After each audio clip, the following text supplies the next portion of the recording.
లోక్సభ ఎన్నికలకు ముందు ఢిల్లీలో కాంగ్రెస్ కు గట్టి ఎదురుదెబ్బ తగిలింది. పార్టీ రాష్ట్ర అధ్యక్షుడు అరవింద్ సింగ్ లవ్లీ తన పదవికి రాజీనామా చేశారు. ఢిల్లీ కాంగ్రెస్ ప్రధాన కార్యదర్శి ఇన్ఛార్జ్ దీపక్ బబారియాతో విభేదాల కారణంగా తన పదవికి రాజీనామా చేస్తున్నట్లు లవ్లీ చెప్పుకొచ్చారు. బబారియాకు వ్యతిరేకంగా ఉన్న నాయకులను తొలగించాలి అని తనపై విపరీతమైన ఒత్తిడి తీసుకొచ్చారని, కానీ తాను దానికి ఒప్పుకోకపోవడంతో విభేదాలు కొనసాగాయని అరవింద్ సింగ్ లవ్లీ తెలిపారు.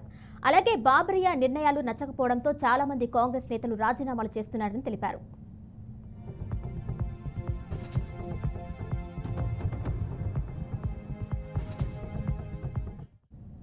అలాగే అరవింద్ సింగ్ లవ్లీ చాలా కాలంగా కాంగ్రెస్ పార్టీపై కోపంగా ఉన్నట్లు సమాచారం. దీనికి కారణం ఢిల్లీలో ఆమ్ ఆద్మీ పార్టీ కాంగ్రెస్ పొత్తు పెట్టుకోవడమే అని పార్టీ వర్గాలు చెబుతున్నాయి.